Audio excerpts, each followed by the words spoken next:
Shalom, familia. Bienvenidos a Roca Eterna, todos los que nos están viendo a través de las redes, a la discusión de la parashá Ki Titzah, cuando eleves. Vamos a hacer una oración antes de comenzar, colocar esto todo a los pies del Todopoderoso. Padre de Abraham, de Isaac y de Jacob, el único Elohim verdadero, todopoderoso, que habitas en luz inaccesible, mi Rey. A ti te damos todo el honor y todo el esplendor y te damos gracias por tu infinita misericordia, Padre amado. Gracias, Padre amado, porque podemos estar aquí. Gracias porque podemos estudiar de tu bendita Torah, mi Rey. La Torah eterna, Padre amado. Gracias, mi Rey todopoderoso. Abba, gracias por este hermoso grupo de hermanos, Padre, y por todos y cada uno de los hermanos que nos ven a través de las redes, donde quiera que se encuentren, mi Rey. Trae tú el entendimiento, Padre, el discernimiento, Padre, la revelación. Que seas tú el que te manifiestes, Padre amado. Abba, para honor de tu gran nombre, todo esto lo colocamos a tus pies a través de nuestro Santo Maestro y Mesías Yeshua. Amén. Bien, hermano, la parashat de esta semana, Ki Titzah, cuando eleves. La vamos a encontrar en Shemot o Éxodo capítulo 30, capítulo 11. Tenemos 4 preceptos positivos y 5 preceptos negativos en esta porción.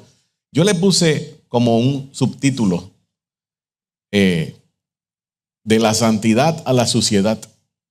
Y le voy a explicar el porqué de este título. Cuando nosotros hacemos un recuento a este punto de todos los hijos de Israel, primeramente nos vamos a trasladar a Egipto. A Egipto, donde tenemos un pueblo que en su gran mayoría estaba asimilado a las costumbres de Egipto. Siempre había un remanente que no dobló sus rodillas ante las deidades de Egipto. Ahí tenemos a los levitas y otras personas. Había ancianos, y estos ancianos, que era el consejo de Israel en aquel momento, mantenían esa esperanza. Por eso es que Hashem le dice: ve, habla con los ancianos. Y ellos dijeron que sí, aceptaron a Moshe. Aceptaron como que este es el emisario. Así que ellos lo aceptaron, obviamente, porque ellos tenían el conocimiento que habían recibido ya de manera oral, de que en un momento dado Hashem los iba a sacar y los iba a llevar a la tierra prometida. Pero estamos hablando de un resto de personas que se habían asimilado, eran egipcios. Aunque fueran hebreos, pero vivían como egipcios. Y ese es uno de los problemas más grandes que va a tener todo el pueblo de Israel desde aquel tiempo hasta este momento. Que podemos cambiar el nombre, podemos cambiar la manera de vestir. Estoy hablando del nombre de nosotros. La manera de vestir, la manera de conducirnos, pero ese egipcio que está adentro, en este caso sería ese griego que está dentro, es bien difícil de sacar. No es imposible, pero es bien difícil. Eso es lo que va a hacer que, desgraciadamente, un sector del pueblo de Israel cometa un acto vergonzoso, un acto de rebelión, un acto que básicamente era como escupirle la cara al Eterno con el asunto del becerro de oro. Eso es algo nefasto que pasa a nuestro pueblo. Pero este pueblo, viendo las maravillas que está haciendo, los portentos, las grandes maravillas que hace el Eterno, los milagros. Y el milagro es para que el que es incrédulo comience a creer. Y eso es algo que a nosotros no se nos puede olvidar.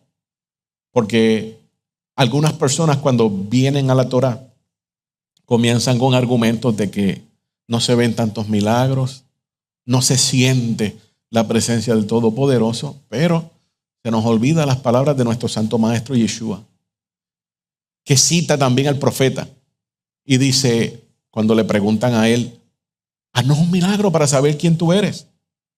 Y él dice: esta generación pide milagros, pero es porque es una generación incrédula, porque no tiene suficientemente confianza en el Todopoderoso. Estoy hablando de la generación, no estoy hablando ahora de todo el pueblo. Esto es un punto que es bien importante comprenderlo. Si la generación no está apta, ¿qué hace Hashem? La quita y viene la siguiente. Pero estamos hablando de generación, no del pueblo completo.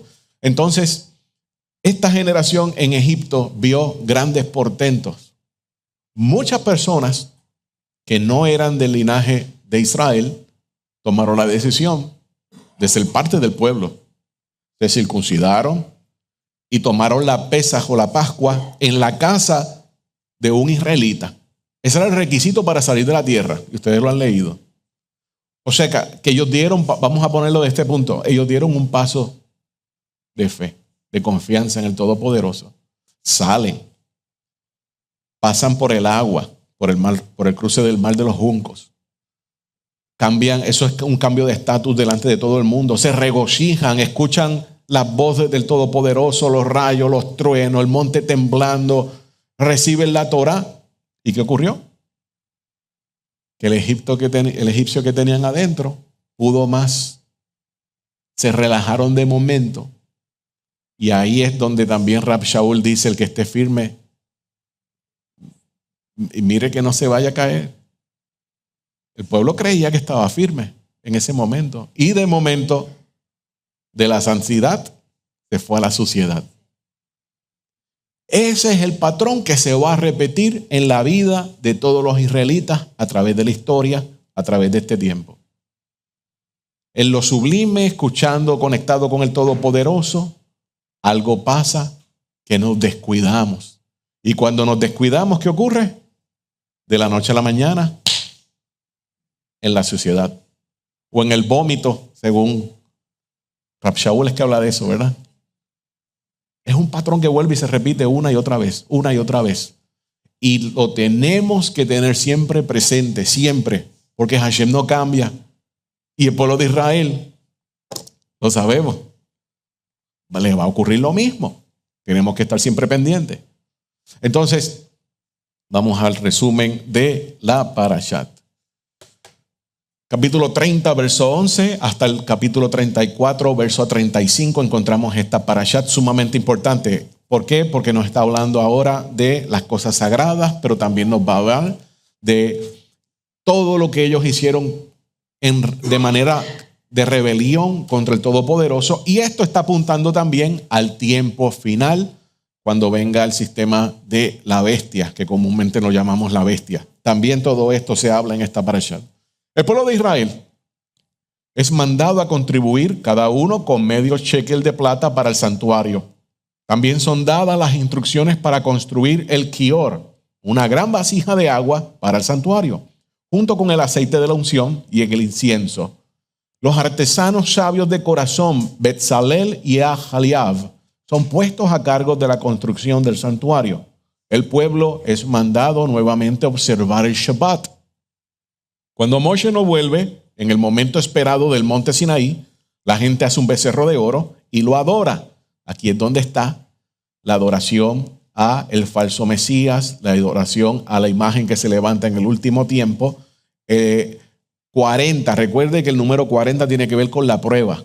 La prueba fue tanto para las personas como para Moshe, porque se probó tanto el corazón de Moshe como el corazón de las personas. Hubo una gran mayoría que no hizo nada.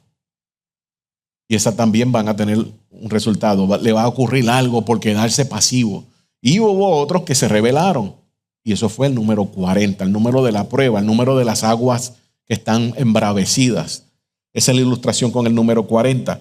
Y ellos vieron cuando se fue Moshe, cuando ascendió Moshe al monte. Obviamente esto es visto como si él hubiera ido al cielo.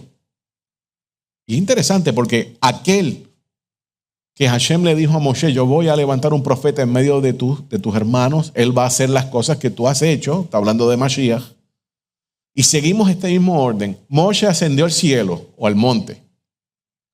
A Mashiach todo el mundo lo vio cuando ascendió. Ahora ellos no supieron cuándo regresaba. Y se dejaron llevar por su corazón, por su Yetzer Hará, su inclinación al mal. Levantaron el becerro de oro. Después dijeron que ese era Hashem y que ese Hashem lo había sacado de Egipto. Ahí estamos notando el mismo patrón ahora en el futuro con la adoración del becerro de oro. Recuerde las palabras de nuestro santo maestro Yeshua. Mateo 24. Aún si no se acortan estos tiempos, muchos de los escogidos serán engañados. Todo va conectándose con esto. Bien, cuando Moshe no vuelve en el momento esperado del monte Sinaí, en el momento esperado, esas palabras tienen que estar siempre presentes. ¿Qué están diciendo ahora el sector que no sigue la Torá, el cristianismo? Cualquier momento viene el rapto y nos vamos. Entonces, esto es, Shalom, bienvenida. Esto es bien importante porque vuelvo y recalco, es un patrón que vuelve a repetirse. Todo el mundo está en este tiempo esperando que venga Mashiach. Viene Mashiach, ya están las señales por todos lados. No, hay muchas señales, pero no todas. Pero viene Mashiach, ¿qué pasó aquí? Se fue Moshe, quizás se murió. Y ahora necesitamos a alguien que nos regrese allá. ¿Pero cómo? Hiciste un pacto. Todo Israel hizo un pacto. Todos los varones se circuncidaron. Y esto es algo bien interesante porque la circuncisión es el compromiso más alto que todo hijo de Israel puede realizar. El más alto. Y una vez esto se da, ya tú no puedes volver para atrás. Porque hiciste ese tipo de compromiso, hiciste un juramento con el Todopoderoso, así, acepto la Torá, etcétera. Ese contrato, ese convenio que uno dice que sí, que lo firmó cuando dijo que sí, entonces exige la muerte cuando se falla, cuando se transgrede. Y Hashem no cambia. Malaquías 3:6. Hashem no cambia. Por eso hijos de Israel no han sido consumidos. Entonces, si Hashem no cambia, toda persona que está dando este paso hoy en día, hoy, 2023, en el almanaque regular, tiene que estar consciente de eso, de que estamos aceptando el convenio más alto que nosotros encontramos acá en la Torá.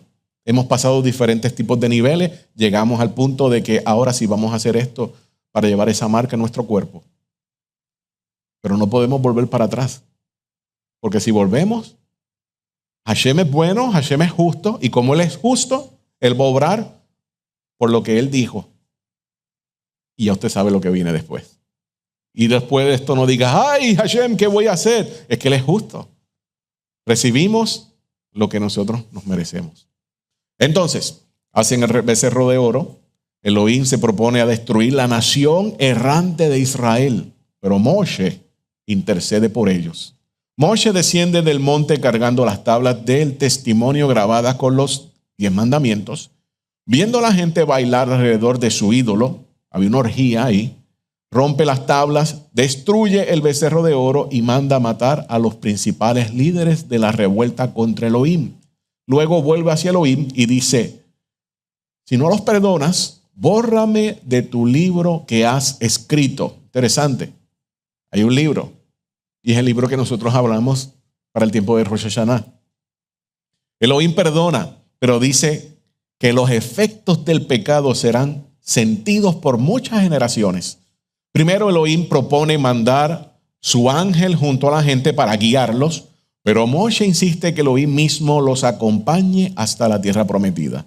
Moshe prepara un nuevo juego de tablas y sube a la montaña una vez más, donde Elohim reinscribe el pacto en estas segundas tablas, en la montaña.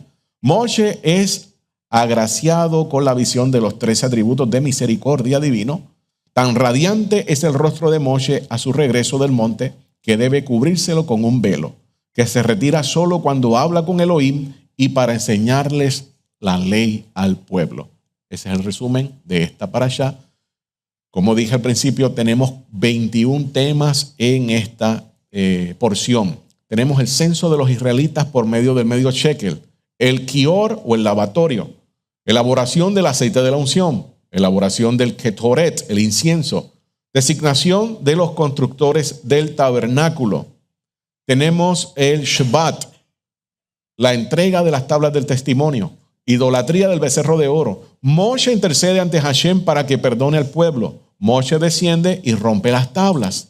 Reproche de Moshe al pueblo y castigo a los que sirvieron al becerro. Consagración de los levitas en el lugar de los primogénitos. Moshe implora nuevamente ante Hashem. Moshe establece la tienda del encuentro afuera del campamento. Hashem ordena a Moshe hacer las segundas tablas. Moshe asciende al monte por tercera vez, donde nuevamente permanece 40 días. 3 periodos de 40. 40, la prueba. Es el primer examen y el más difícil. El segundo, 40, que te lleva a 80, que te lleva a un nuevo principio. Y ahí estamos hablando ahora en la vida de Moshe. Va a ver las cosas diferentes. Y 40 más, 120. Interesante, 120 es un número que nos va a llevar también al fin de los tiempos. Voy a dejarlo ahí. Hashem revela sus 3 atributos de misericordia, advertencia contra la idolatría, acerca de las 3 festividades de la peregrinación a Jerusalén. El pacto se renueva y la cara de Moshe resplandece. Bien, vamos a comenzar. Tenemos, como dije, 9 preceptos en esta porción. 4 positivos, 5 negativos.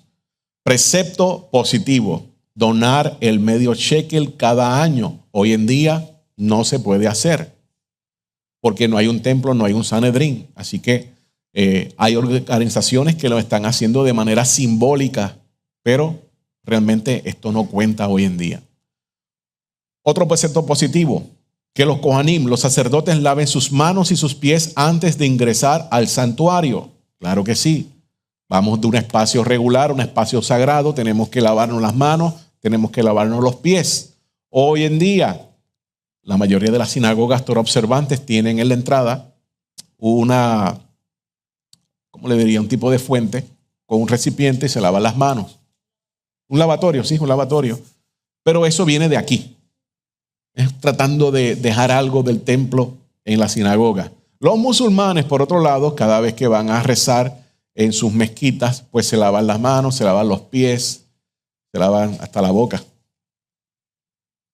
Son unos copiones.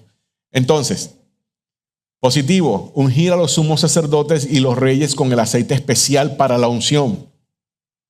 Negativo: no ungir a un extraño con el aceite para la unción.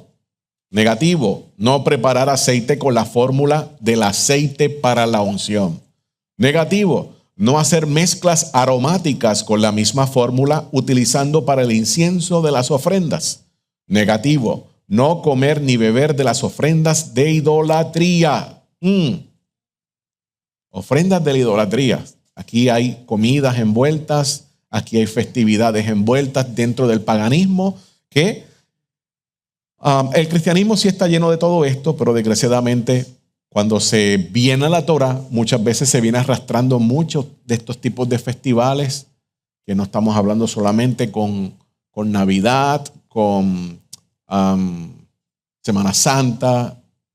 Hay otras cosas que son también paganas, que lo he visto a través de los años, se trata de defender. Se dice, no, que eso no puede ser, que eso tiene otro motivo. No, mi hermano. Pero hay otros tipos de días que también son paganos y celebraciones.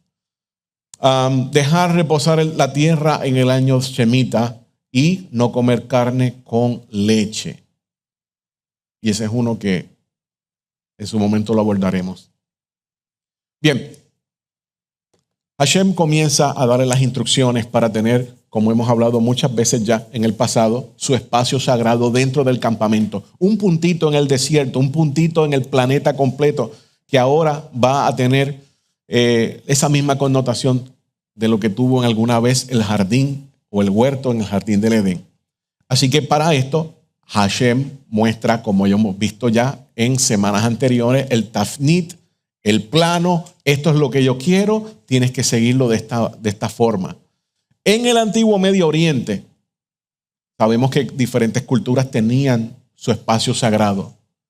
Esto se hacía también con los reyes. Los reyes eran los encargados de construir todas estas cosas. Y esto tiene una conexión también al origen con el primer rey sacerdote, el que estaba encargado de aquel templo que nosotros entendemos que estaba en el jardín. El censo. La Torah enseña que está prohibido contar a los hijos de Israel como si fueran reses, como si fueran animales. Está prohibido en que la persona quiere saber cuántas personas llegaron acá, valga la redundancia, y comienza 1, 2, 3, 4, 5, está prohibido. Hashem no quiere que lo contemos así. Por eso instituye también el censo. Cada persona entonces depositaba algo y basado en lo que había, pues tú tenías una aproximación de cuántos hay. Así que realmente pues Él no quiere que nosotros contemos, como ya dije. Teníamos 100 personas, ¿cómo lo sabía? Bueno, estuve contando, no se puede. Así que vamos a ver qué se puede inventar para saber cuántas personas hay. Entonces se hace esto para mantenimiento también del Mishkan, del tabernáculo. Luego se va a mover cuando llegue el templo. El vocablo terumá o porción está mencionado 3 veces en el pasaje 13, 14 y 15. A partir de lo cual los sabios derivaron que habían 3 donativos de plata. 2 de ellos eran donativos obligatorios de medio shekel de plata cada uno, y el tercero era una contribución voluntaria de cualquier cantidad de plata. Donar un medio shekel por año como ofrenda comunitaria. Y vuelvo y digo, Hashem es justo. Hashem no te va a pedir mucho, pero siempre tienes que dar algo. Ricos y pobres, todos los varones tenían que entregar de 20 años en adelante este medio shekel.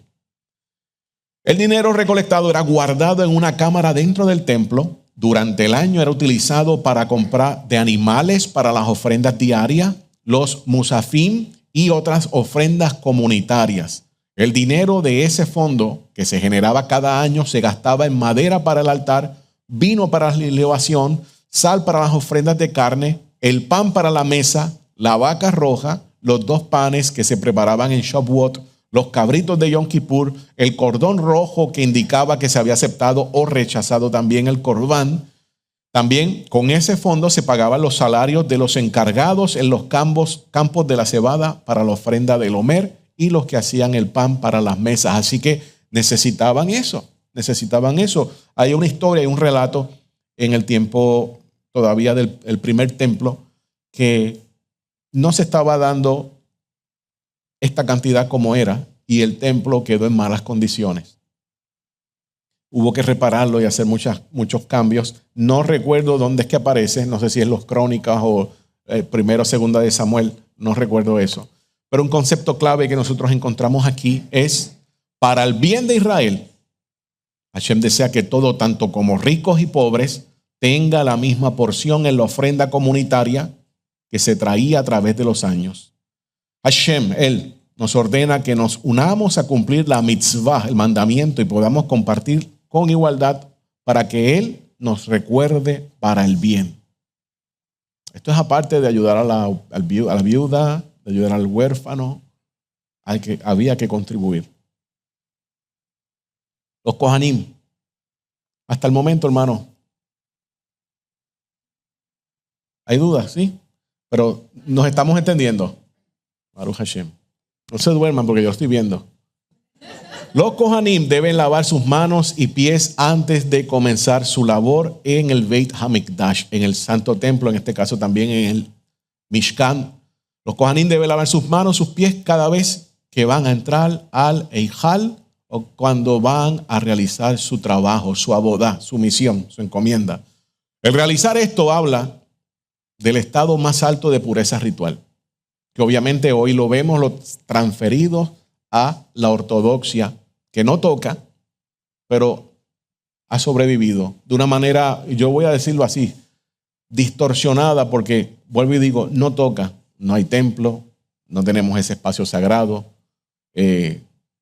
La mayoría de los que están en la ortodoxia pues tampoco pertenecen a los Kohanim ni nada por el estilo, pero hay una interpretación que se ha dado, y es que la ortodoxia o los hasídicos específicamente creen que ellos son los encargados de enseñar ahora a Israel.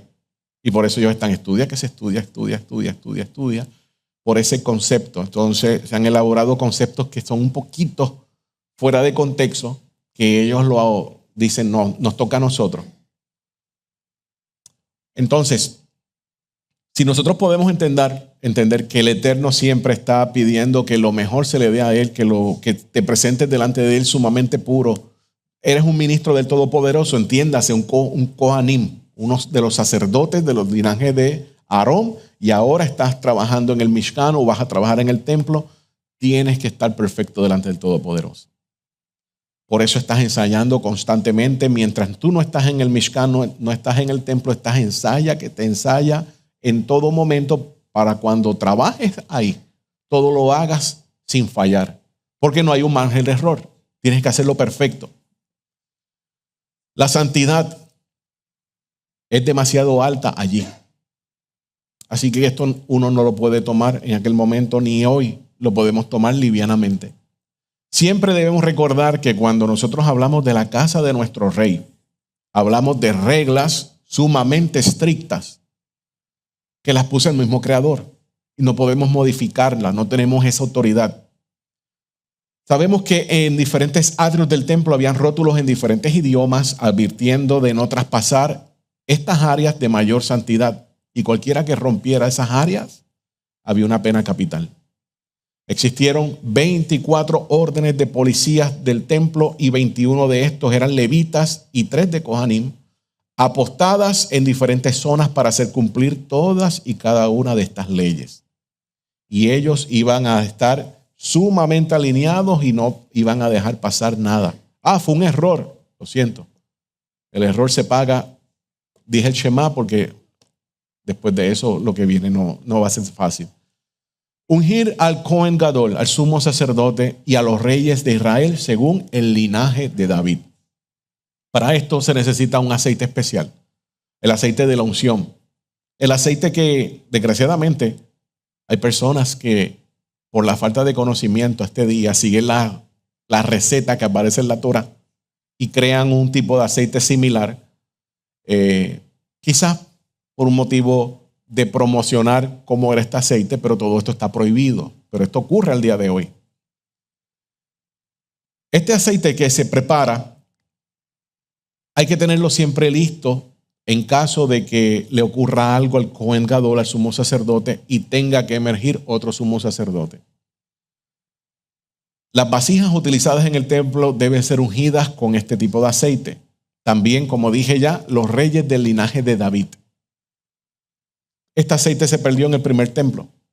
Este aceite lo hace Moisés y sigue durando mientras el primer templo está. No sé cómo no se gastó. Quizás es algo milagroso que seguía reproduciéndose, pero en la destrucción del primer templo se perdió. La voluntad del santo bendito sea de Hashem, que cuando el nuevo Cohen Gadol o el rey se ha instalado en su puesto y acepte sus santas responsabilidades, debe realizarse un acto impresionante de transición que muestre lo grande de la posición y el peso que éste está cargando. El aceite, como ya escuchamos en los temas, un extraño no puede utilizar este aceite. Una persona extraña, estamos hablando de una persona que no pertenezca a las tribus escogidas y que no tenga esa posición. En el capítulo 30, al verso 32, dice: para acentuar el honor del Mishkan y su importancia y todo aspecto de él, está totalmente prohibido reproducir el aceite de la unción o aplicarlo a cualquier persona para beneficio personal. Este aceite guardado en el Mishkan, solo Cohen Gadol y reyes del linaje de David. No se puede copiar la receta del aceite. No se puede reproducir esta receta, tampoco la del incienso, el Ketoret. Capítulo 30, verso 37. No comas o bebas como pasaba con los idólatras. Vamos a explicar esto. El tomar mientras se trabaja en estos sitios específicos. Tienes que estar siempre con todos tus sentidos perfectos. Ustedes han visto la bendición arónica cuando llegan los tiempos de realizarla, cuando vienen las fiestas. Se hace en la mañana, pero no se hace en la tarde. Es una de las órdenes que hay para los hijos de Aarón. No se hace en la tarde ya la bendición arónica, en la mañana sí. ¿Por qué? Porque se entiende que el descendiente de Aarón pudo haber tomado ya licor después del mediodía. Y por haber tomado licor, pues entonces no está apto para impartir la bendición arónica. Entonces es importante para todos los hermanos que nos están escuchando que tienen algún descendiente de Aarón en sus congregaciones. Nunca aparece la bendición arónica después del mediodía, solamente en la mañana y mucho menos en la noche. Importante. Y está relacionado con la toma del licor. No trabajar la tierra en el año Shemitah, el séptimo año que es declarado libre, que la tierra debe regenerarse. Y esto es algo que los que conocen la tierra, que los agricultores, no importa el país que sea, conocen que siempre se debe dejar descansar esa tierra para que se regenere. No mezcles carne con lácteos, tema sensitivo. Capítulo 34, verso 26. Bien. Tenemos la connotación de que los cananeos realizaban un ritual de fertilidad versus lo que se dice al día de hoy de por qué no se puede mezclar la carne con lo lácteo. Está primeramente relacionado con lo que es la idolatría y con rituales de fertilización, dándole honor a esas deidades antiguas cananeas. Y Hashem dice, esto tú no lo vas a hacer, este tipo de ritual. Los que se han puesto a estudiar un poco más se dan cuenta que hoy en día Medio Oriente, Tito, no sé si tú lo has visto, sirven carne con yogur. Y se utiliza mucho el yogur, que obviamente viene de un lácteo. Abraham le sirve a los ángeles carne y le sirve también queso. Y hay una mezcla.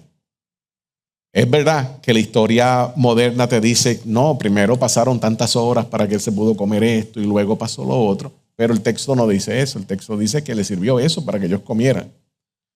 Así que a través del tiempo, específicamente ya en el judaísmo de este tiempo, entiéndase del siglo III para acá, se ha comenzado a hacer unas modificaciones y se ha cambiado un poquito del contexto de que esto se refiere a que no puedes mezclar lo que es, no cocines el cabrito en la leche de su mamá, que no puedes mezclar lo que es lácteo con la carne. Cuando tú analizas cabrito en la leche de su mamá, no me hace sentido, pero hasta el día de hoy así está. Unción del Mishkan y de los Kohanim. En hebreo, los verbos y los sustantivos que describen el acto de ungir provienen de la raíz mish. Por lo tanto, el sustantivo Mashiach, ungido, llega a ser sinónimo tanto del rey como del sumo sacerdote. Esto es importante porque cuando usted busca y lee en el texto y se habla de Mashiach, está hablando o del rey o del sumo sacerdote. Y casi siempre también aparece más el sumo sacerdote que el mismo rey. Bien, someterse al rito sagrado implica que el ungido ha recibido la aprobación divina y por lo tanto se vuelve inviolable. Por ejemplo, 1 Samuel 24, versos 6 y 7 y 2 Samuel 1, 14 y 16. El rey ungido a veces estaba dotado del Espíritu del Señor, del Ruach HaKodesh. Esto es importante. El conocimiento o el entendimiento que ellos tenían de que ahora el rey tiene Ruach HaKodesh. ¿Cómo puede chocar esto con una persona que viene del otro campamento?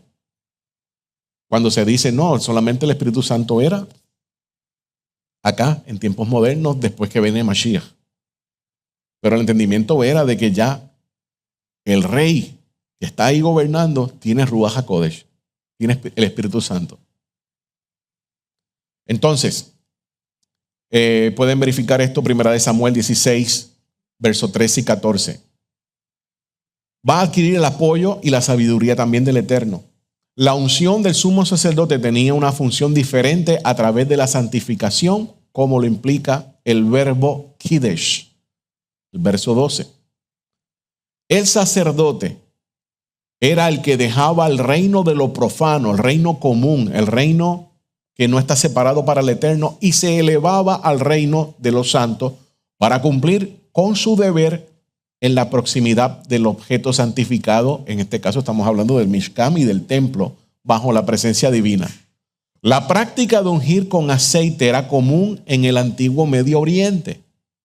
No solamente se limita a Israel. Esto era algo común. A diferencia de Israel, su uso está atestiguado no solo en contextos sagrados y reales, sino también en contextos seculares. Estoy hablando del antiguo Medio Oriente. Se utilizó en varios procedimientos legales como la transferencia de la propiedad, la depuración de un vasallo, la transición de una novia y otras circunstancias, incluidos también los diplomáticos. Así que es interesante, fuera de Israel esto se acostumbraba a hacer, pero no era solamente en contextos sagrados, también era algo civil o algo de ley. Hablando ahora de lo que, hermana, lo que me estabas comentando, esto es una foto bastante kosher, bastante aceptada. Vamos a hablar del turbante, el mitznefet. El turbante es el mitznefet, que en la mayoría de los textos le dicen mitra, pero esa versión no es muy kosher que digamos, es más bien turbante. Y esto es bien parecido al turbante que usan los árabes, bien parecido. Recuerde que estamos hablando de muchas cosas en común porque es una cultura de una misma zona. El mitznefet puede haber sido acuñado específicamente para el tocado del sumo sacerdote. En la Biblia aparece otro tipo de nombre para los otros kohanim o otros sacerdotes. Así que no se le da el mismo nombre ni el mismo diseño. El del sumo sacerdote era específicamente para él y ninguno de los otros lo podía tener. El estilo, estamos hablando. Entonces, el verbo acadio, sanapu, aparentemente significa relacionado para atar, y en el árabe sinfa, porque se refiere a la esquina de una pieza de tela, lo que sugiere que el mitznefet era lo que habría parecido un sombrero estilo árabe, vestido y sostenido en la cabeza del sumo sacerdote por él. Ahí estaba la diadema que decía Kadosh para la Adonai, o Kadosh para Adonai. Elemento importantísimo del Mishkan, y es obviamente el kior, es el lavatorio. Este es el moderno, el que se tiene allí en el museo esperando que llegue el momento para usarse. Un poco diferente al otro, que era más un tipo de vasija. Pero el kior es interesante porque el kior, su nombre, cuando nosotros extraemos el valor numérico del kior, ahora hablando un poquito de lo que es la gematría, es igual a 236, y 236 es igual al corazón de Elohim. El incienso, por otro lado, el ketoret, 2 veces al día en oraciones, Shemona Esra, la midá que está realizando también el Cohen, servía de un aroma agradable. También iba a neutralizar los olores que no eran muy agradables de todas las ofrendas y a esos animales. Recuerde que esto es como una gran carnicería. Va a estar neutralizando todos estos olores.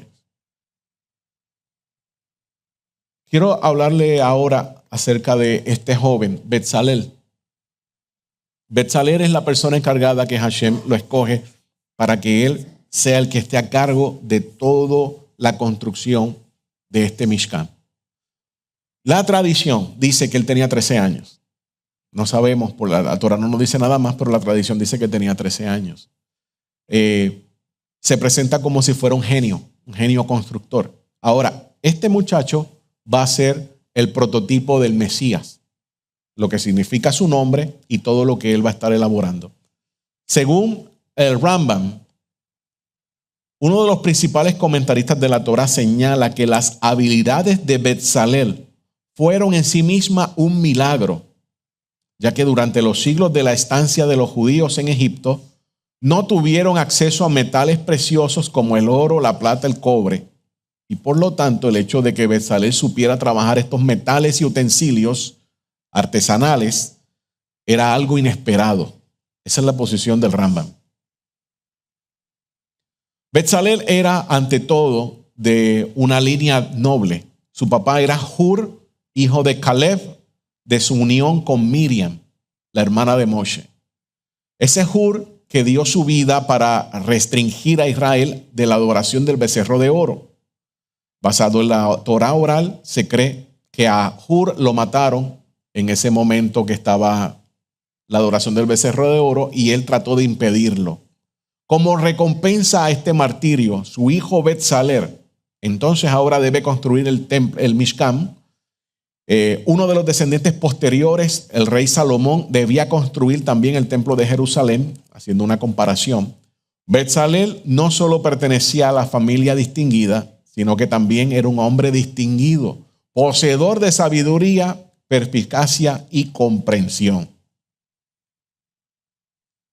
Betzalel, hijo de Uri, hijo de Hur, de la tribu de Judá. Hay un paralelo en esta genealogía, y es que viene por una línea de Judá paterna y una línea de Leví materna. ¿A quién se les parece? Se parece a Mashiach.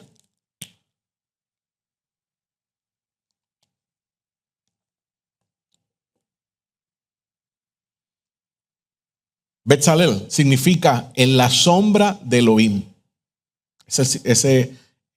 Él vive por ese nombre. Combinado con su compañero Oholiab, que significa tienda de mi padre, Oholiv, tienda, y Av, padre. Betzalel era un joven artesano y carpintero, como nuestro santo maestro Yeshua. El nombre de su padre era Uri, y Uri viene de Or, que es luz. Uri significa mi luz, o en Antiguo Medio Oriente también tiene que ver con libertad. Oholiab era de la tribu de Dan, juez o juicio. ¿Sabes que Dan, din, es juicio? De ahí viene la raíz de este nombre. Representa el aspecto legal de la Torah. Ahora estamos hablando algo en alegoría de los nombres de estas dos personas. Dice Kefa, Pedro, su primera carta, capítulo 2, verso 5. Vosotros también, como piedras vivas, sed edificados como casa espiritual y sacerdocio santo, para ofrecer sacrificios espirituales aceptables a Elohim por medio de nuestro Rabbi Yeshua HaMashiach. De momento pasa a una construcción espiritual, según lo que dice aquí Pedro. Nuestro santo maestro Yeshua. Vamos ahora a vincularlo con Betzalel. Y esto le puede chocar a muchas personas si se están yendo demasiado por la tradición. Y es que nuestro santo maestro Yeshua es superior a Moshe Rabeno. El judaísmo hoy en día enseña que el máximo profeta es Moshe y que no hay nadie más por encima de Moshe. Pero no así. Nosotros no creemos eso. Incluso tenemos la evidencia dentro del mismo judaísmo que contradice ese postulado. Vamos a ver una cita aquí en Hebreos 3. Por tanto, hermanos santos, participando del llamamiento celestial, considerad al mensajero y Cohen Gadol de nuestra profesión, Mashiach Yeshua, el cual es fiel al que le constituyó, como también lo fue Moisés en toda la casa de Elohim. Porque de tanto mayor esplendor que Moisés es estimado digno ¿cuánto tiene mayor honra que la casa el que la hizo? Porque toda casa es hecha por alguno, pero él que hizo todas las cosas es Elohim. Y Moisés a la verdad fue fiel en todas las casas de Elohim, como siervo, para testimonio de lo que se iba a decir. Pero Mashiach, como hijo sobre su casa, la cual casa somos nosotros, si retenemos firme hasta el fin la confianza y el honor en la esperanza. En otro lugar, Jacob, hermano de Yeshua, capítulo 1, verso 17, Jacobo, o llamado también Santiago, toda buena dádiva y todo don perfecto desciende de lo alto, del Padre de las luces, en el cual no hay mudanza ni sombra de variación. Así que toda la creatividad que le dio a Betzalel viene de Hashem. El mismo texto dice que yo doté a Betzalel para que pudiera hacer todas estas cosas, y a nuestro santo maestro Yeshua. Mashiach en Betzalel. Y esto sale del Talmud del tratado Berajot 53a. Ahora es la tradición. Como un hombre elegido para el Eterno, Betzalel vino para sanar la herida causada por el becerro de oro. Bien, hagamos una pausa. Un sector del pueblo se va en contra de Hashem, se rebela. La tradición dice que eso era la multitud mixta. Si es cierto o no es cierto, no sabemos, pero lo cierto es que tan pronto ellos aceptaron el convenio, se convirtieron en parte de Israel. Ahora se rebelan, causan un caos, causan vergüenza. Moshe baja, manda a triturar todo el becerro, lo lanza al agua que está bajando del monte. Todo Israel tiene que tomar, todo Israel toma agua. El que va a ser culpable le va a acontecer el mismo efecto de la mujer bajo sospecha de adulterio que es encontrada culpable. Se le hincha la barriga, se le sale la cadera, se queda en el piso allí gritando. Todos los levitas corren con Moisés, sacan sus espadas, identifican a quien está gritando del dolor, el que tiene la barriga ya hinchada, y van cometiendo la justicia. Ok, eso causó gran dolor, vergüenza. El pueblo no utilizó sus joyas. Se le prohibió utilizar las joyas. Ellos bajaron de nivel. Ahora, para sanar todo esto, según el Talmud, se escoge a Betzalel para que comience esta gran obra. Dice que Betzalel sabía cómo combinar las letras sagradas. Recuerde que esto es la tradición. Las letras sagradas, estamos hablando del Aleph Bet, las 22 letras del llamado alfabeto, el Aleph Bet hebreo, con cual la misma tradición dice que el universo se creó. Entonces, si ellos establecen que Betzalel sabía cómo combinar las letras sagradas, y nosotros sabemos que el que creó todo por orden de Hashem fue el Mesías, aquí están vinculando a Betzalel como si fuera un prototipo del Mesías. ¿Me siguieron? Ok. La elección de Betzalel.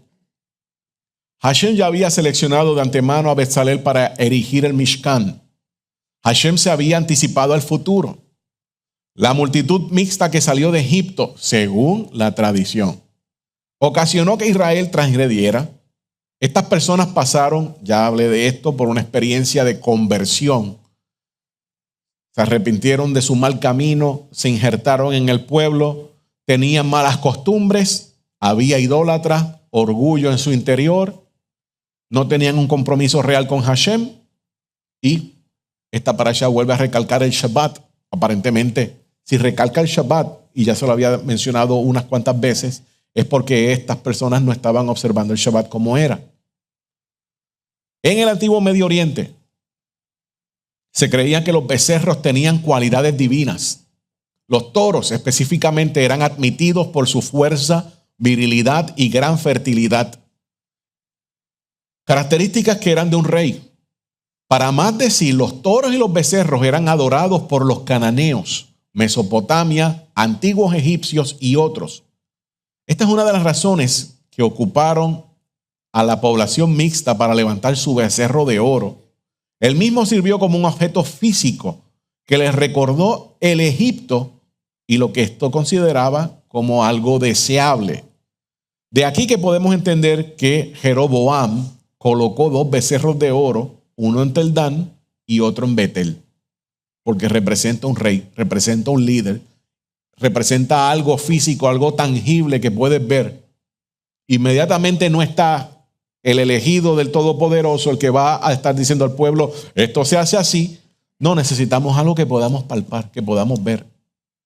Por eso es que está conectado también con la imagen de la bestia del último tiempo, cuando venga el falso Mesías. Muchas veces, no sé si ustedes han considerado esto, se nos ha vendido la historia de que se levantará una imagen por lo que nosotros leemos en Daniel. Pero estamos en la época de la tecnología. ¿Qué pasa si de momento es un holograma? Como quiera, emite un tipo de imagen. Pero el enemigo es bien astuto y va a buscar la manera de engañar a las personas. Algunos académicos sugieren que en el antiguo Israel no pensará que esa figura del becerro de oro era Hashem, sino que Hashem montaba sobre esta, ya que era visto como un animal fuerte. Eso es lo que dicen algunos académicos, que supuestamente Hashem montaba ese becerro. El becerro de oro. En la tradición establece que era Yom Kippur, el momento en que Moshe Rabenu baja del monte Sinaí con las tablas. Moshe Rabenu tenía ya 40 días en el monte con el Eterno. Ya le había mostrado parte de las explicaciones que aparecen en la Torá, y específicamente la de la mujer Sotá, que nosotros encontramos en Bamidbar o Números capítulo 5. Hashem conoce todo, estaba preparado. Moshe estaba también preparado para trabajar con esta población mixta. Va a probar también el corazón de Moisés, porque Hashem le propone: voy a borrarlos a todos y voy a comenzar contigo. Aún así, si eso ocurría, Hashem no estaba incumpliendo su palabra, porque tenías a Moshe, descendiente de Abraham, descendiente de Isaac y Jacob. Así que de ahí en adelante se comenzaba todo. Pero Moshe, que también va a ser una prueba para él mismo sale de él, le nace ponerse como intercesor. Mientras, y tengo que hacer esta comparación, porque quizás hay algunas personas que ya están titubeando y están yéndose en otra dirección. Y esta dirección lo estoy hablando del judaísmo regular, un judaísmo sin Yeshua. Ellos dicen que no hay intercesor, que ellos van directamente delante de Hashem. Pero aquí nosotros vamos a ver que Moshe, él mismo se pone: bórrame a mí, perdona a este pueblo. Lo mismo va a hacer Rab Shaul en una de sus cartas. Entonces aquí estamos viendo cómo una persona está sirviendo como el mediador. Una vez más, vuelvo y recalco, en el futuro Hashem le va a decir a Moshe: yo voy a escoger un profeta de tus hermanos y va a hacer lo que tú haces. Estoy parafraseando. Si Moshe se puso él mismo como un intermediario, no hay ningún issue ver a nuestro santo maestro Yeshua como intermediario. Y es fácil de entender de que si él es el intermediario, pues no puede ser Hashem, porque es el que está en el medio. ¿Me siguen? No es fácil, no es difícil decir: mira, los dos son uno. No, uno está sirviendo de intermediario. Todos los culpables van a morir, y ya hablé de eso, porque van a tomar de las aguas amargas, que ese ritual va a aparecer en Números 5. Esas aguas amargas, amargas como el ajenjo, ¿cierto? ¿Ha leído del ajenjo? Entonces está vinculado a Apocalipsis 8:11. Porque volvemos a hablar, todo esto es un ciclo que se vuelve a repetir. Nunca nos podemos sacar de la cabeza, de nuestro sistema, de que nuestros padres hablaron y murmuraron en contra del Eterno y el Eterno los castigó cuando los llevó al desierto. Vieron la grandeza, escucharon la voz del Eterno y aún así se levantaron a hablar en contra del Eterno. Nosotros, porque Hashem es bueno y es justo, vamos a tener el mismo examen. En un momento dado, si nos portamos bien, también nos va a llevar al desierto. Ezequiel 20. En ese desierto vamos a tener la oportunidad de probar nuestra fidelidad con Hashem. ¿Y qué se imagina usted que va a ocurrir? Sigue el mismo patrón. Hubo murmuración, se van a levantar personas a murmurar. Quizás no sean tantas como en aquel momento, porque ya conocemos qué va a ocurrir. Y tendremos que mordernos la lengua y tendremos que decir: no murmures, porque si no, nos vamos a pasar esta prueba. Confiemos en Hashem. Pero pasa lo mismo. ¿Qué ocurre? Este evento de las aguas amargas está vinculado a la idolatría. Y todos los idólatras en esta historia mueren. Son 3,000. Esto nos deja saber que todo Israel tendremos que beber de estas aguas amargas. Todo Israel. Somos Israel, ¿cierto? Todos tendremos que tomar las aguas amargas, que es la famosa ajenjo que se habla en Apocalipsis. Que si cae un asteroide o no cae un asteroide, yo no sé. Puede que sí, puede que no. no podemos descartar el nivel literal. Pero si le somos fieles a Hashem, Hashem nos va a librar, porque no hemos sido encontrados culpables de idolatría. Recuerde que este evento está vinculado directamente con lo que es la idolatría. Idolatría es igual a infidelidad delante de Hashem. Todo lo que pueda estar ocupando el lugar de Hashem se convierte en infidelidad para Hashem.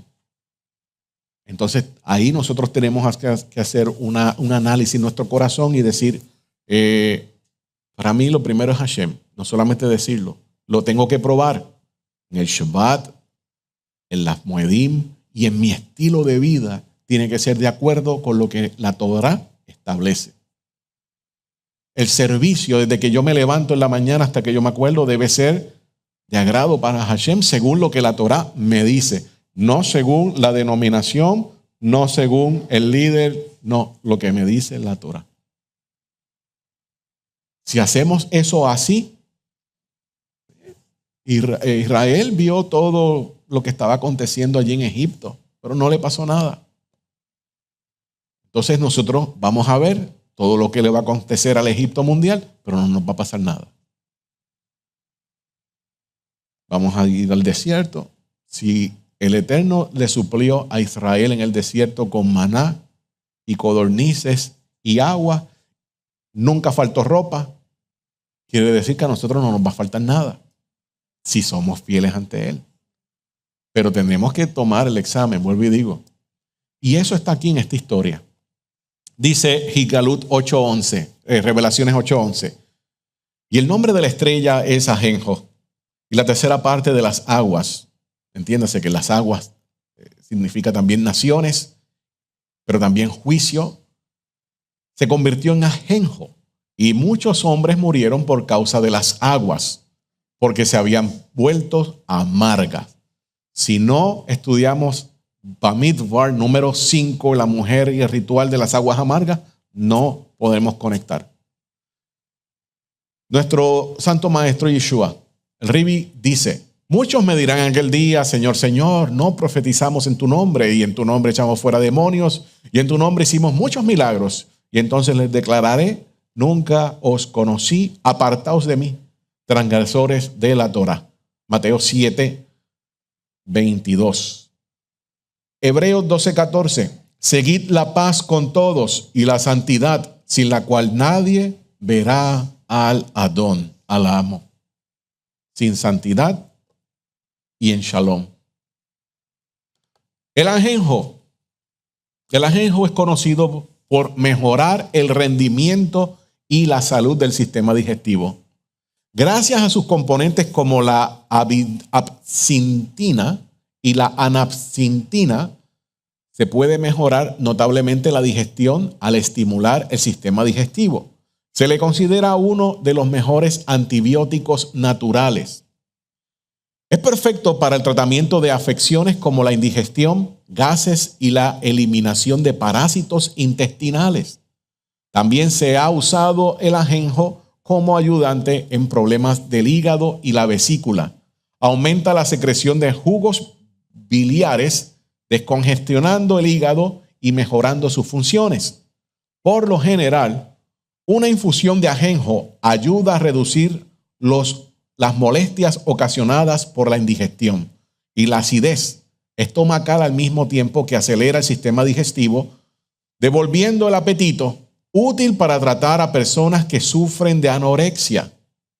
Para las mujeres, el ajenjo puede resolver algunos problemas menstruales, ya que ayuda a la normalización de los ciclos y ayuda a las jóvenes que padecen periodos irregulares.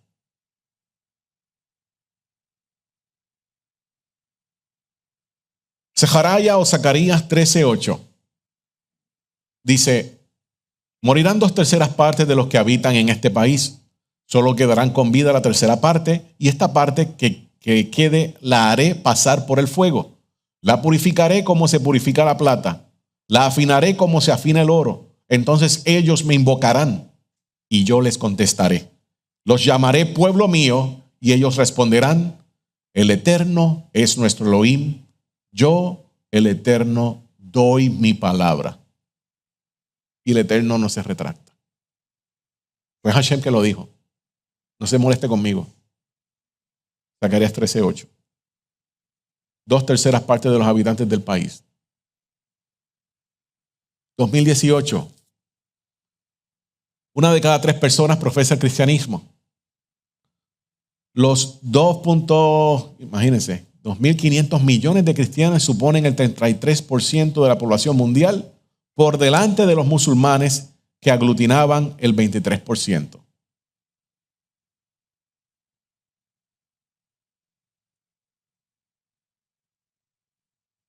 Entonces, todo este mensaje que se está trayendo es para que usted esté atento, para que usted se examine, para que usted siga verdaderamente los pasos de nuestro Rabí Yeshua y la Torá como él la estaba enseñando. Pero para eso tenemos que modificar y cambiar los filtros que hemos traído. Los filtros de Roma no funcionan acá.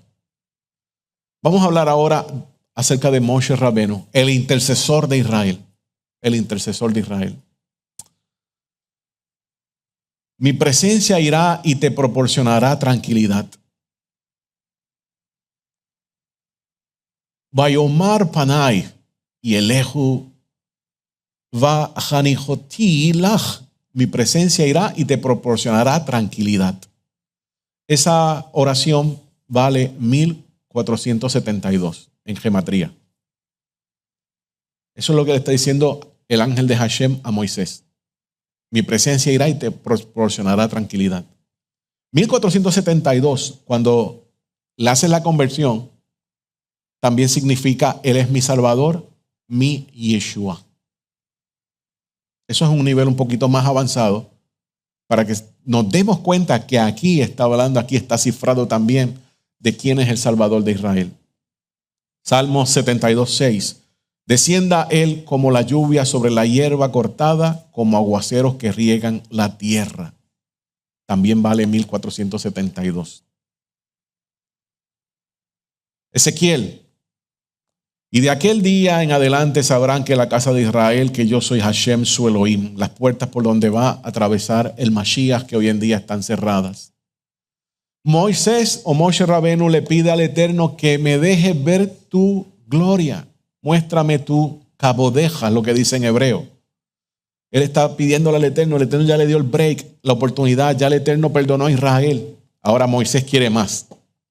Moisés está hablando con la deidad, o el que representa la deidad, pero ese que representa la deidad tiene la autoridad y por eso Moshe se llena, se irradia de ese esplendor que sale de ese emisario del Todopoderoso que va a comenzar a botar el resplandor por el rostro. Los sabios de Israel comentan en un midrash que Adán y Eva, cuando estaban siempre en el jardín en el Edén, brillaban. Ellos no tenían vestimenta, pero todo este resplandor era porque estaban en contacto con el que nadie puede ver. De la misma forma, aquí tenemos a Moshe hablando con el mensajero de Hashem. Está brillando. De la misma forma tenemos entonces cuando nuestro santo maestro Yeshua comenzó a hablar también con Hashem y hubo la transfiguración que todo brillaba. Ahora Moshe le está pidiendo, muéstrame tu esplendor. Vayomar ha'arani nach et kebodeja. Muéstrame tu kebodeja, tu esplendor. Shemot 23. En cuanto a todo lo que has dicho, estad alerta. Esto no lo voy a decir. ¿Quién es el esplendor de Hashem? ¿Quién es el esplendor de Hashem? ¿Quién es el que da a conocer a Hashem? Es Mashiach. Pero lo podemos probar de otra forma. La palabra kebodeja, que se interpreta acá al castellano como si fuera gloria, tiene un valor numérico de 526. Y 526 es igual a fuego.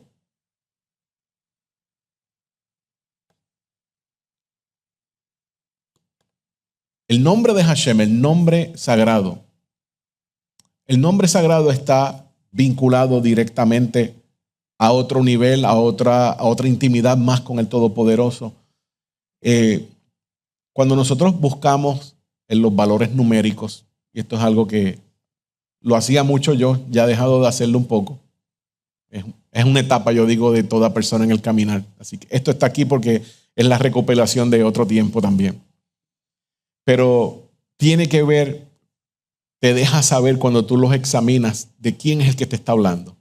Y cuando tú comienzas a rebuscar y a buscar, te das cuenta que no es Hashem, sino es su emisario el que te está hablando, y los mismos números te lo dejan ver. Por ejemplo, Hasur, que es la roca, 301 también es igual a Ech, que es fuego. Pero también es igual al nombre Manuel. En otras palabras, te está dejando saber, mira, ese es el Mesías que está ahí.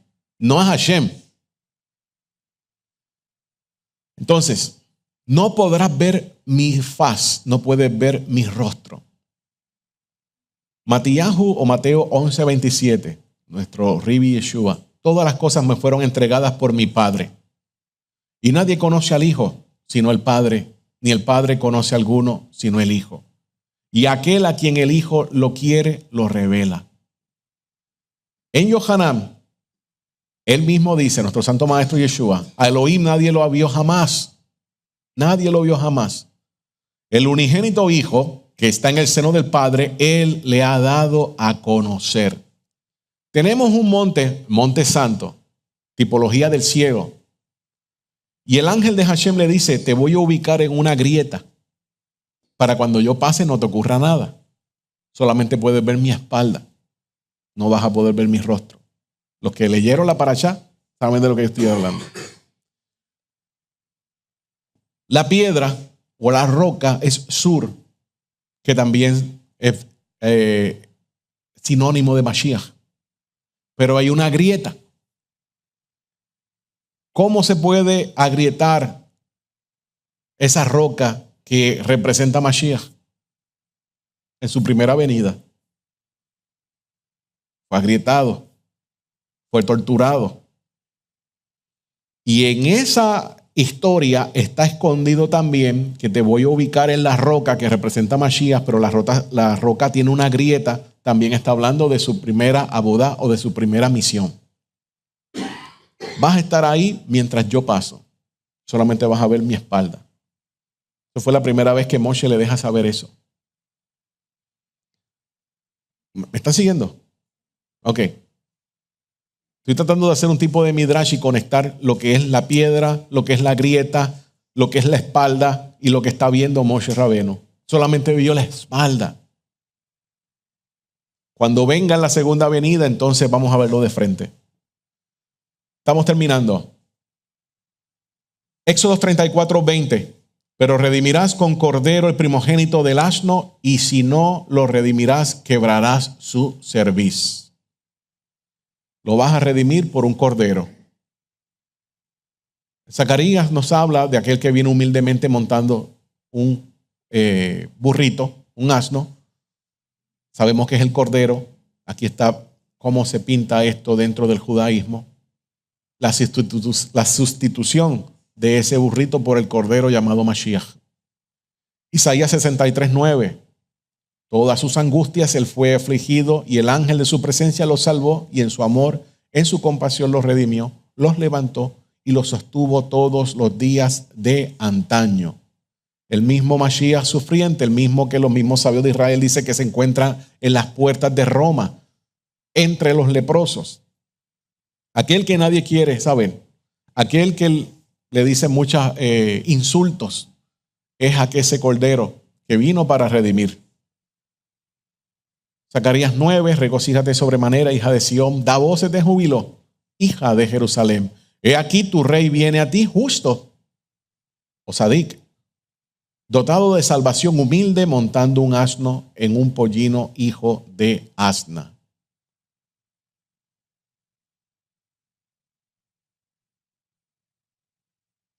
Quiero hablar un poco de los 3 atributos de misericordia. Hermanos, hemos hablado de diferentes temas pasando de un punto a otro. Hay mucho de donde tomar en esta parashá. Esos 13 atributos de misericordia, hoy en día el judaísmo moderno dice que cuando tú los dices, cuando tú los mencionas, pues se te va perdonando las transgresiones que tú has hecho. Obviamente eso es por no tener a un mediador como Moisés, por no tener a Mashiach que esté ahí, que te pueda ayudar en esta situación, que pueda ir delante del Padre a exponer delante del Padre lo que tú le estás diciendo. Pues entonces se ha elaborado de que estos 3 atributos de misericordia que han sido editados. En el Sidur aparece solamente una parte. En la Torah está lo que le falta que no tiene el Sidur.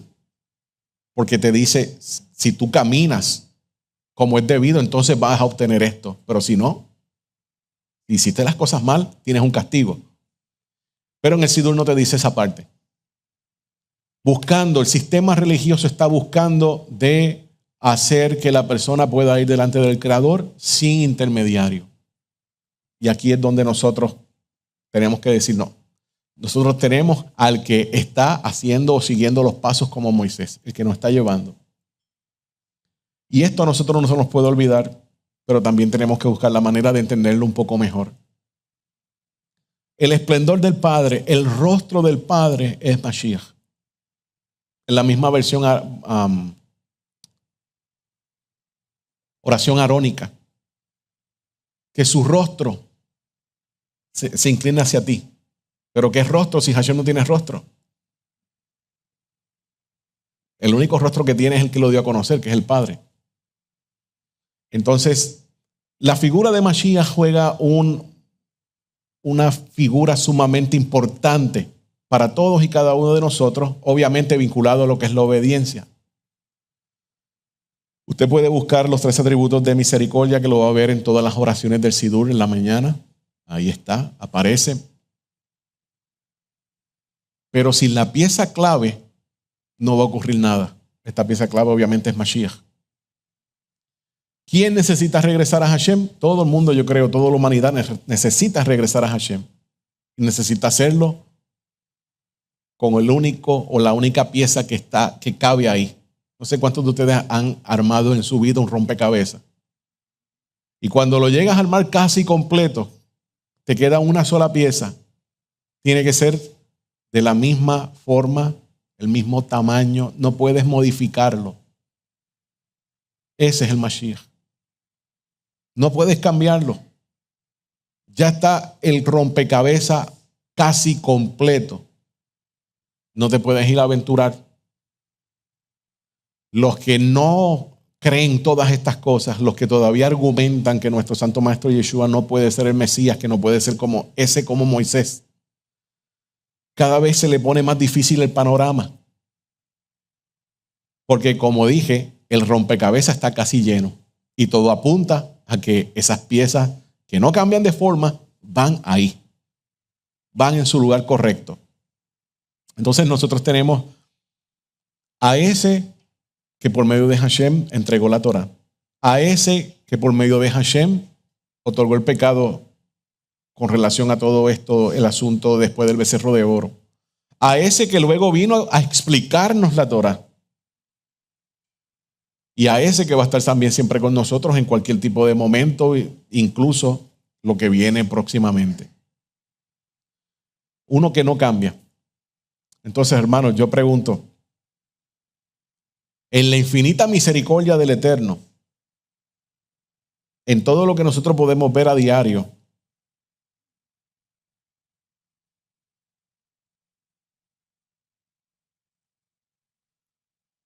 ¿por qué hay gente que duda tanto? ¿Por qué este lugar quizás no lo vemos tan lleno? ¿Por qué quizás nos enfocamos en cosas que no tienen tanta importancia, solamente servir al Todopoderoso? Porque al final, cuando pase la próxima página, nos vamos a presentar delante del Todopoderoso y todo el mundo se va a dar cuenta que lo que escuchamos era cierto. Todo era cierto, no fue un cuento de camino. Entonces, sí es bueno, yo entiendo que es muy bueno tener metas, que es bueno tener objetivos.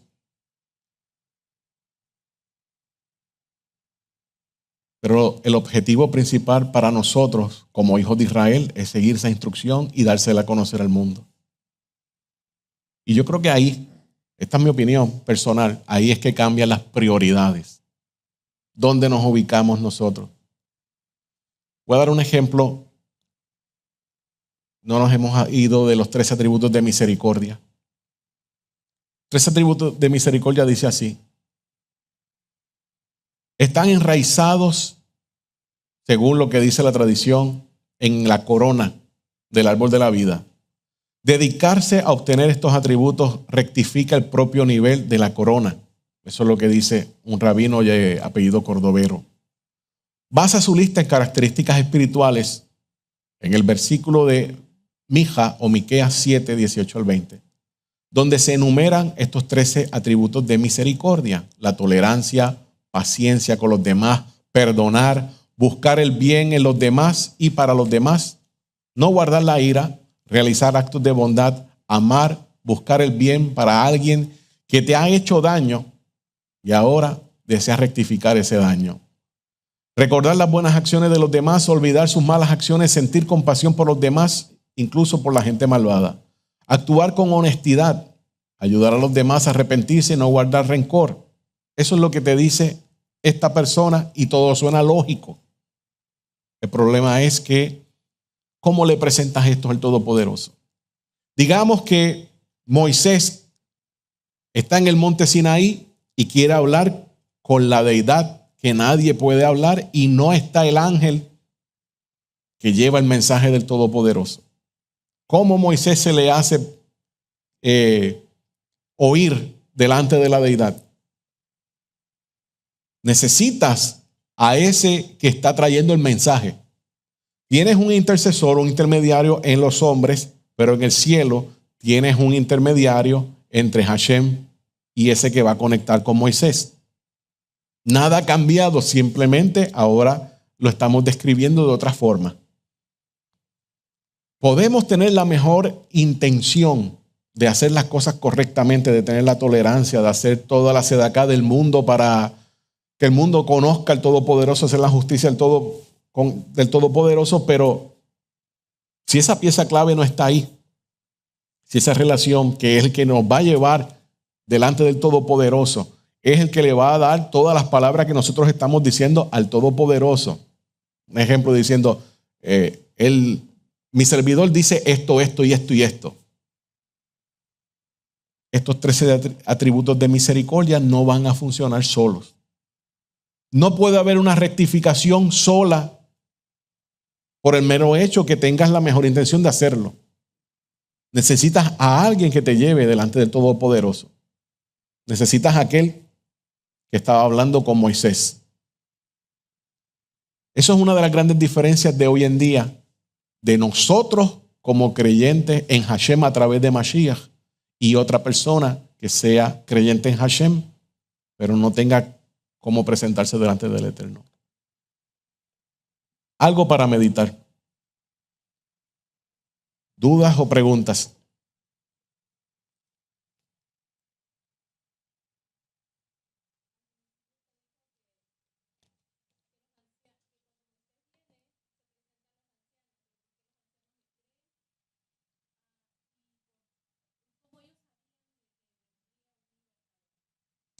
Bueno, los ancianos son los que mantienen vivo la memoria del pueblo. Estamos hablando ahora de cuando todavía estaban en Egipto. Al tener la memoria viva del pueblo, ya están conscientes de lo que se le prometió. Si la casa de Leví no se había apartado, es muy probable que la casa de Leví también formara parte de estos ancianos. No sabemos cuántas personas eran ni nada por el estilo, pero sí ellos lo aceptaron porque recordaban lo que le había dicho, tanto las palabras últimas de José, lo que se había transferido por Jacob y obviamente Isaac y Abraham. No hay detalles en la Torá escrita que nos pueda abundar más allá de qué pasó ahí, a no ser que uno recurra a la tradición, y ahí tenemos una línea que va a ir moviéndose derecha e izquierda y es difícil. Pero sí, lo manda que vaya donde están ellos, porque como cuerpo gobernante tribal, por decirlo así, ellos mantienen la esencia y las promesas de la antigüedad. Por lo menos el texto nos dice que fue donde los ancianos y le dio el mensaje y ellos lo aceptaron. Y ellos fueron con él y con Aarón y se presentaron la primera vez a donde el rey Faraón. Después no aparecen más en escena. Obviamente tuvieron que haber salido.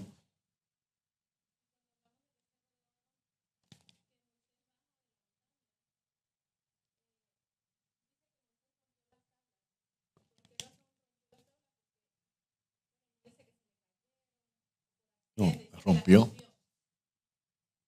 Las tablas como documento legal están en piedra porque la piedra va a resistir por siglos. Si no hay documento legal, si usted firma un contrato y de momento usted rompe el contrato, ¿cómo usted hace validar ese contrato? Entonces Moisés tenía que romper o ir con un pretexto delante del Eterno, porque el Eterno no se lo va a olvidar ni lo puede burlar. Pero tienes que deshacerte de lo que dice el contrato para entonces ir y comenzar este proceso de reparación. Van a haber otras nuevas tablas. Moisés las tiene que forjar. Obviamente va a tener escrito lo mismo. Hay algunas personas que dicen que no, que fue otra Torá diferente que se escribió, que la Torá original la va a traer el Mesías cuando venga, pero eso es una historia dentro de la religión judía hoy en día. ¿Alguna otra pregunta?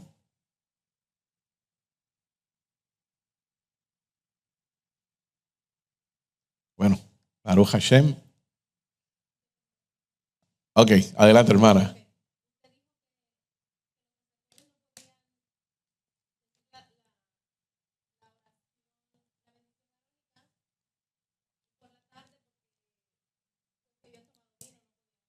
En las leyes de los rezos para los sacerdotes.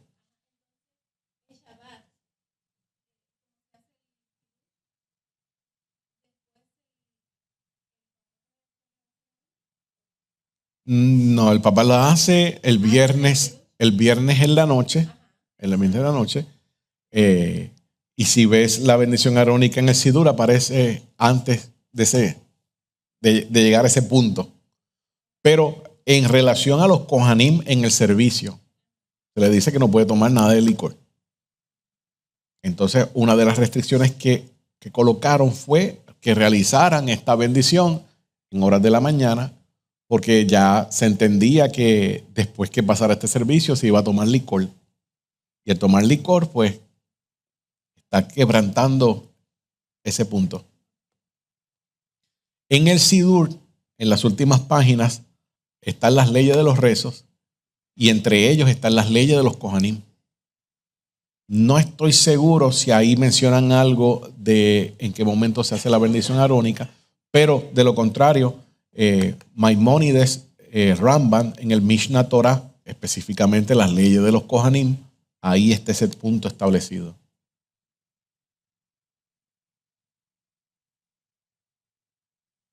No, se acabaron las preguntas. Ustedes están serios hoy. Bueno, hermanos, este es el resumen de esta parashat. Vuelvo y recalco, tiene 21 temas. Usted puede ir en diferentes direcciones. Hágalo, estúdielo y con el favor del Eterno nos vemos el próximo Shabbat.